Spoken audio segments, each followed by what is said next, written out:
Hey guys, today I'm filming the intro for my 2023 low buy, and the structure and the concept of this is 100% inspired by the Makeup Rehab series from It's Just Steph and Emily and Max. I will have them linked down below. Please go check them out. They have amazing content, and basically they gave themselves a beauty bank, which would be a certain number of products that they were okay with their collection going up by through purchases, and then they would gain points when using products up, lose points when purchasing things. Super simple concept. I absolutely love that. And I have never done a low buy before. I've tried to stick to a beauty budget, and there were a couple years where I did good because I basically didn't have as much money as I have now. And over the past couple years, I just have not been good about sticking with it. So I think this year, while I still am going to buy things on sale, not full price, because you guys know I just can't do that. That is something I'm still going to do. I will still share with you guys the deals because I think that's so exciting. But I do want to focus on not bringing in as many things. December was actually a pretty good month for me. I only purchased a very discounted Belief skincare set and a lip balm. That was it. So that made me feel good. I resisted tons of Black Friday sales. So I felt like I already made it through a tough period, which would be Black Friday, and then some other upcoming tough periods where I'm going to have to show some restraint, which will be also 21 Days of Beauty and the Sephora VIB sale. So I've got a couple months to again build up my strength to resist some of that.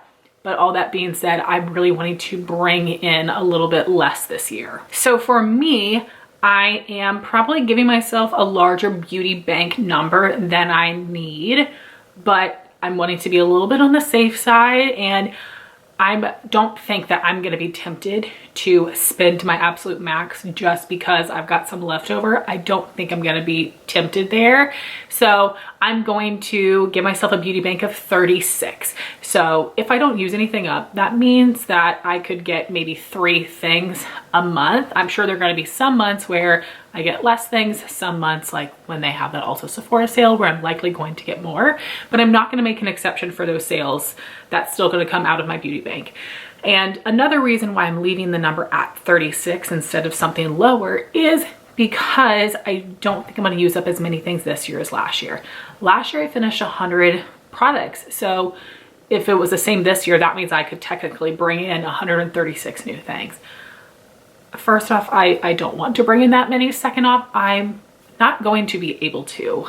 If you guys have seen my Project Pan intro, which I will link for you, I am focusing on a lot of full size and almost brand new products that are going to take me so much longer to get through that I am not going to have as many empties on a monthly basis as I had last year and years before. So while 36 might still be a generous number, I do feel okay with that choice. Also, Emily and Steph might give themselves half a point for hitting pan. I don't hit pan too often anymore, although I did just hit pan the other day on something, but that's okay. I don't need to give myself the point for that. I would rather just have the math simple. So I will lose a point through purchasing, gain a point through using something up. So this is a series I'm going to update you on monthly, and this is going to take place of my monthly haul updates. So I'm going to be showing you the things that I picked up in the month. I'll be showing you PR, and then I will also show you the things that I used up. So in my normal year-long Project Pan series, I update that every other month, and I also include my beauty empties from the past 2 months. I'm not going to be doing it the same way this year, so I'm just going to be showing my makeup empties in these updates just to make them a little bit more fun, since they're hopefully not going to be as long, since I am planning on not purchasing that many things. And I think I'll structure it empties first, then purchases, then PR. That way you guys don't have to watch the PR part if you're not interested, but that's what my format is going to look like. Again, I will be updating monthly. And I did consider having a couple no buy categories, and I have decided against it because this is something that has messed me up in the past. I've not been able to stick with it because either different trends come out or just the fact I'm not allowed to buy something makes me really want to buy it. So for the categories where I initially wanted to say 0, I'm actually going to let myself buy 2 for the whole year. So for the categories where I'm only going to let myself purchase 2 things all year. That would be face primers, foundations, concealers, face powders, setting sprays, brows, and mascaras. So all those categories, I have plenty of things to last me throughout the year. And I don't think that I'm going to need replacements. I have already stocked up on my Dermablend powder, so I should be good there. But for my one exception, it's going to be the Benefit Precisely My Brow Pencil. I did purchase several last fall, also 21 Days of Beauty, but I go through like 4 or 5 of them a year. So if it does go on sale again, this 21 Days of Beauty, I will purchase them. It won't count towards this 2 max limit. It will of course go towards my like 36 points, but that 2 brow products is going to be things outside of the Benefit Precisely My Brow Pencil. But there shouldn't be other things here that I'm needing to restock on. And I am going to also limit myself to 10 palette purchases, which is going to be tough, but I want to be more thoughtful. Palettes are expensive. I have so many neglected palettes because I'm trying to focus on testing all the shades in my new palettes, and it makes me a little bit sad. So I want to be more mindful about my palette purchases, but I will likely be getting palettes for my birthday, which is in August, and Christmas, and I'm not going to hold that against me. I'm still going to be fine getting that and just purchasing 10 myself out of my own pocket.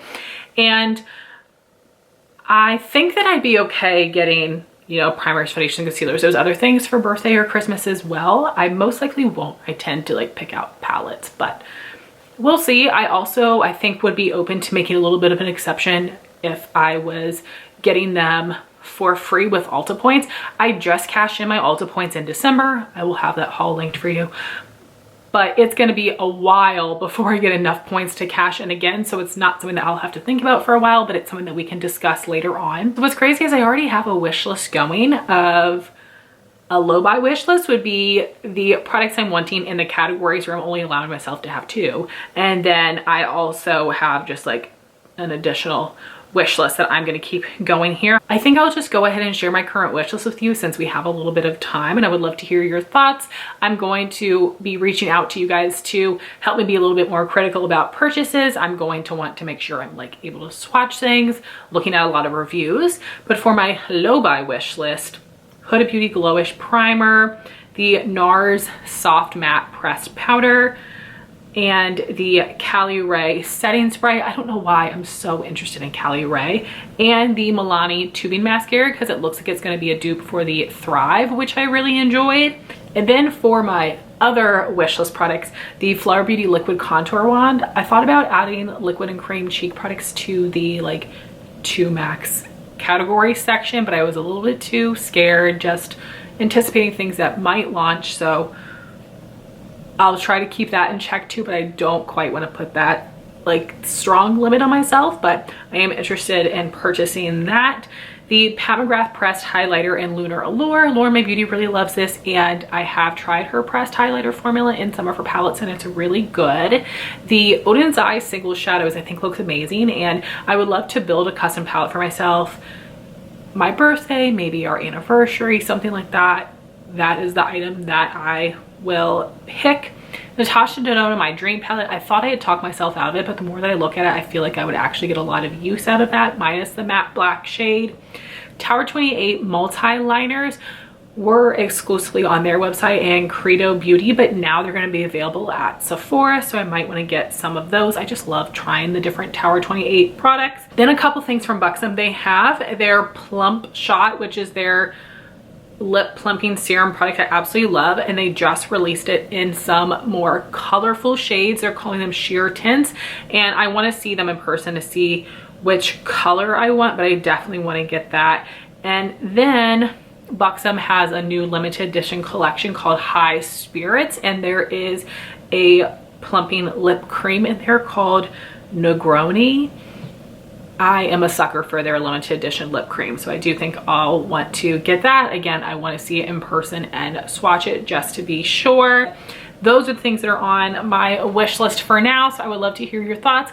Let me know if you would like me to share new wish list items every month in these updates as well, so that we can talk about them, or if you think that's too much and I should just stick to purchases and empties.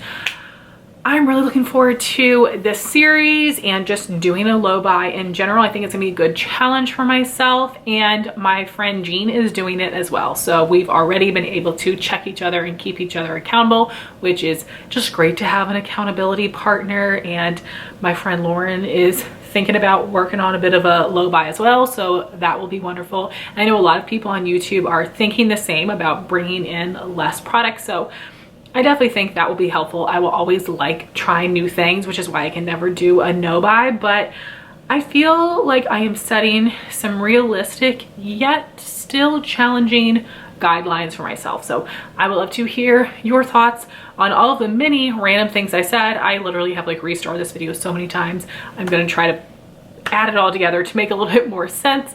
I would love to know what you plan on doing this year. Are you doing a budget, a low buy whatever you want? Thank you guys so much for watching this video. Please like, comment, and subscribe, and I'll talk to you soon. Bye guys.